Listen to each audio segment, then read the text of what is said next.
Hi class, a quick video to correct the two exam questions that I set you for the weekend. So let's take a look. First question here is from 2019, and the first part of it is to find the slope of PQ. And it's always helpful to fill in the information that you're given in the question here into your diagram. Okay, so let's do the slope of PQ. So slope is y2 minus y1 over x2 minus x1. And always have the formula and tables open in front of you. And so I got my formula from page 18 of the formula and tables, and we'll do our working out. So I'm going to write my points over here. It's P and Q. So 4, 2, 8, 5. And the reason I want to write them here is because I want to label them. X1, Y1, X2, Y2. So don't skip any steps. Put that down on the page. Okay, so Y2 then is 5, Y1 is 2. Divided by x2, x2 is 8, and x1 is 4.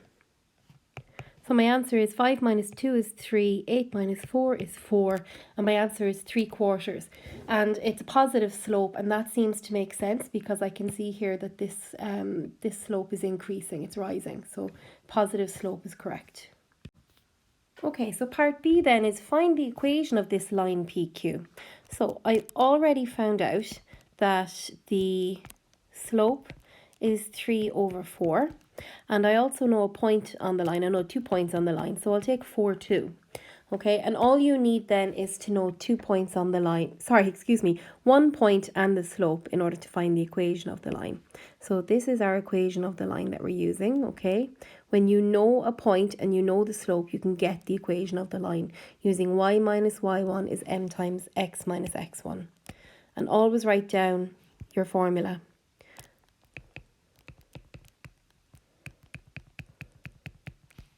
Okay, so let's fill into this. Let me label my point again. And y minus y1, y minus 2 is equal to m, which is 3/4, times x minus x1. x1 is 4. Now I have this 3/4 here, and I have a denominator that's 4. So I don't want to have a fraction here. I want to get rid of this. What I need to do is I need to multiply across, and we always multiply by the denominator. If we want to get rid of the fraction, we multiply by what's on the bottom half of the fraction. So I'm multiplying here by 4. That's going to give me 4y minus 8 is 3 times x minus 4. Okay, now when I multiply the right hand side of my equation by 4, it cancels that 4. I don't need to multiply it into this bracket as well. I'm multiplying by 4 on this side of the bracket once. So I'm not going to be multiplying into this bracket x minus 4 because that 4 has already been multiplied by the fraction 3/4, and that's it. That's done now. Okay, so let's tidy all of this up. 4y minus 8 is 3x minus 12. And the question says, give your answer in the form ax plus by plus c equals 0. So that means I need to bring everything over to one side, and I'm going to have my x, my y, and then my constant equal to 0. Now, if I want my x to be first, I usually like that to be positive. So I'm going to bring this side of the equation over to here so I can gather all of my terms in behind my x term here. So I get 0 is equal to 3x minus 4y minus 12 plus 8. And that gives me 3x minus 4y minus 4 is equal to 0. And that's my equation. Okay. Okay, so the next bit here is write down the, sorry, you can't see it there. Write down the slope of any line perpendicular to PQ. Okay, so I know that the slope of PQ is 3/4. We found that in A. And I know that any perpendicular slope will be the reciprocal of this and change the sign. So I flip it upside down and I change the sign. So a perpendicular slope, I turn 3/4 upside down, I get 4/3, and then I change the plus sign to a minus sign, okay? And what you must remember is that a slope multiplied by its perpendicular slope, so I just put the little perpendicular sign in there, is always equal to -1. So you must remember that rule. So the answer is -4/3. Turn it upside down, change the sign. Find the area of the triangle PQR. So to do this, we need to know the area of a triangle from our formula and tables. And you'll find it here. Area of a triangle is a half x1, y2 minus x2, y1. And the straight brackets there, the modulus brackets, means take the positive value of whatever you get inside that bracket. So if I got a -10 here, I take it to be a +10. And that's because what we're looking for here is area. It's a magnitude, and magnitude or area or distance, it's always a positive value. Okay, so I have my 3 points written down here, P, Q and R, but the formula only calls for 2 points to be filled in, x1, y1 and x2, y2. And that's because the third point on this triangle must be at the origin. So before we can calculate the area of this triangle, we've got to translate the entire triangle to the origin. Now, the way we do that is we translate one of the points to 0, 0, and then we see where all the other points have gone to. So let's translate 4, 2 to 0, 0. So 4 to 0, that means I subtract 4 from my x-coordinate. And to get from 2 to 0, I had to subtract 2 from the y-coordinate. Now, if that point is going, or that vertex is going to be translated to 0, 0, we have to see where everything else is going to end up. So 2 minus 4 is -2. 11 minus 2 is 9. So if 4, 2 goes to 0, 0, then 2, 11 is going to go to -2, 9. And then 8, 5 will go to 4, 3. Okay, so these are my 3 new points. So this triangle will be exactly the same size and orientation of the original, but it will now have one of its points at the origin. So P prime, R prime, and Q prime are my new points. So now let's fill into those points. I need to label my 2 points that are not at the origin. So x1, y1, and x2, y2. And then I fill into my formula. I'm going to move this down a small bit to give myself some more room. Okay, so I have half of x1, which is -2, by y2, which is 3, minus x2, which is 4, by y1, which is 9.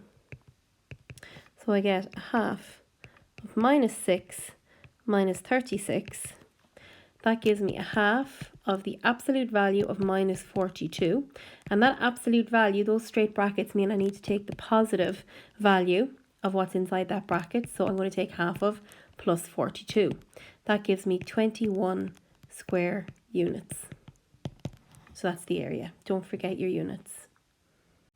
Okay, so that's the first question done. That was a 25-mark question, which means you would have 12.5 minutes to get that done. We have it done in 8 minutes. So, you'll have a little bit of extra time for thinking and to take your time and to go back and check. All right, so let's look at question 8 now from the 2017 paper. This is one of the section B questions, so it's much more of a problem style question. And 40 marks means there was 20 minutes allowed for this question. So when you're doing these questions, make sure you're timing yourself. Okay, so let's look at the first part of this question. The coordinates of C are 4.5 and 0. From the diagram, write down the coordinates of A, B, D and E. So start off here by writing down what you know first. That's 4.50. Okay. So this is a nice question to start you off. It's ease you into the question and gives you a few marks straight off the bat. It's just reading the coordinates from the Cartesian plane. So the first one there, A, is 1 minus 2. Next one, B, is out to 4 and up to 2. C, we know. D is 6 minus 6. And then E is out to 15 and up to 6. So second part of the question then is show using slopes that the line segments AB and DE are parallel. So we know that when two lines are parallel, it means that their it means that their slopes are equal. So we've got to get the slopes of these two lines. So let's get the slope of AB first of all. So the slope of AB, y2 minus y1 over x2 minus x1. Make sure you always write that down. A is the point A is the point 1 minus 2. And B is the point 4, 2. Label them x1, y1, x2, y2, and fill into the formula. So I have y2, which is 2, minus y1, which is, so I have to subtract y1, so I subtract a negative 2. Make sure you're careful with your signs there. You're subtracting negative 2, so you've double minus. x2 is 4, subtract x1, which is 1. So 2 minus minus 2, the double minus gives you a positive, gives you a plus sign. So I get 2 plus 2 divided by 3, which is 4 over 3. Now we're expecting to get the same answer for the slope of DE. So the slope of DE is y2 minus y1 over x2 minus x1.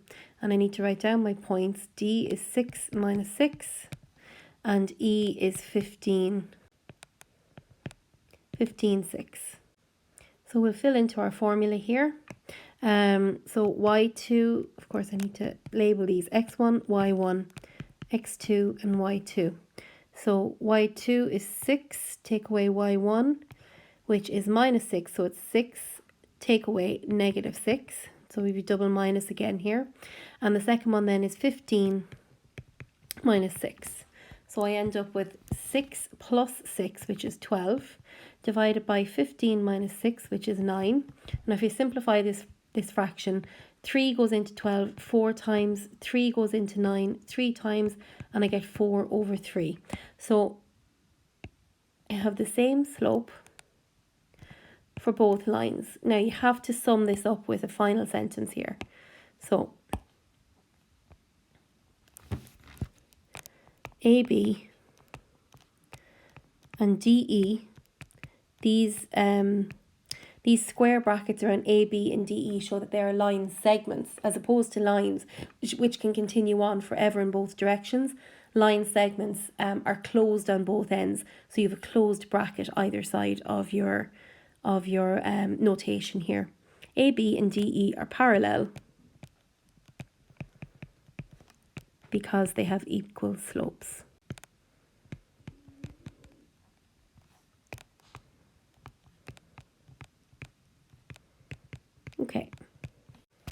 Okay, so in this part then we have to show that the area of the triangle CBA is 4 square units. Okay, so the triangle CBA has vertices or points C 4.5, 0, B 4, 2 and A 1 minus 2. And we know our formula from our formula in tables. It's a half of x1 y2 minus x2 y1 inside those straight modulus brackets, which means we have to take the absolute value. Okay, now to use this formula, you can see x1 y2 x2 y1. There's only 2 points we can fill into this, x1 y1 and x2 y2. So what happens to the third point? It has to be at the origin. So I'm going to translate these points so that one of them is at the origin, and I'm going to choose B because I want to do a translation that involves whole numbers. I don't want to be translating C, for example, because that would involve moving my coordinates by 4.5 units. I don't want to be dealing with half units. Okay, so to get from B to the origin, I need to subtract 4 from the x coordinate and 2 from the y coordinate. So I'm going to do the same over here, minus 4 and minus 2, and that's going to give me a half minus 2. And then for A, I'll subtract 4 and I'll subtract 2, and I will get minus 3 and I'll get minus 4. So I have a half and minus 2 and minus 3 minus 4.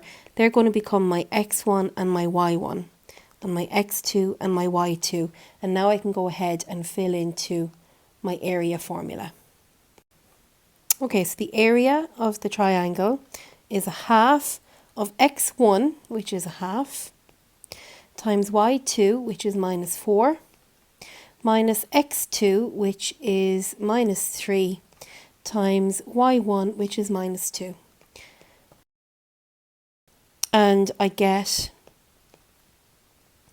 minus 2, and then minus, and a minus 3 by a minus 2 is a plus 6 inside that bracket. So that gives me a half of the absolute value of minus 2 minus 6, which is a half the absolute value of minus 8, which is a half of 8, because I've got to take the positive value of what's in those modulus brackets, and that gives me 4 square units, which is what the question asked me to show. Okay, so this next question asks us to find the distance from A to B. That is your length formula in your formula in tables. It's this one here. So we want the length of AB. We're going to say that the length of AB is the square root of x2 minus x1 to be squared plus y2 minus y1 to be squared, all to be squared. And this is my x1, y1 and my x2, y2, it's the points A and B. Okay, and I'll fill into my formula here. So I have the square root of x2 here is 4, subtract x1, which is 1, and square that. y2 is 2, subtract negative 2, so that's a minus minus 2, and I want to square all of that bracket. So I get the square root of 3 to be squared plus 2 minus minus 2 is 4, so it's 4 squared, so that's the square root of 9 plus 16. It's root 25, and that's 5. So the length of the line segment AB is 5 units. That's the distance from A to B, 5 units. So now let's look at part 3 here, and it says that the triangle CDE is an enlargement of the triangle CBA. So given that DE is 15 units, find the scale factor of the enlargement. So to do this one, we need to go back up and look at our diagram. Okay, so here we go. So let's fill in what we know. We know from the previous question that the length of AB is 5. So the length of that is 5. And then the question tells us that DE, which is this side here, is 15. Okay, now CBA, the triangle CBA, that is our object, okay? That's our original triangle. CDE, we're told, is its image under enlargement, okay? So this is the image. So we have an object and we have an image. And we can see that the longest side of the object is this side here, okay? It's this side AB, and the longest side of the image is this side here, the side DE. So if we want to know what the scale factor is, the scale factor, let's write it down. Okay, scale factor is the length of the image side divided by the length of the corresponding object side.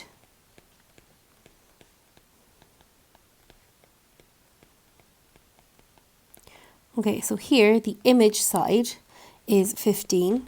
The corresponding object side then is 5. So the scale factor here is 3. But I mean, just using your own numeracy and your own logic, you can see that to get from the length here of 5 to a length here of 15, you've multiplied by 3. Okay, you've enlarged it by a factor of 3. So even if you forget this sort of formula here, you should be able to figure out that you multiply by 3 to get from 5 to 15.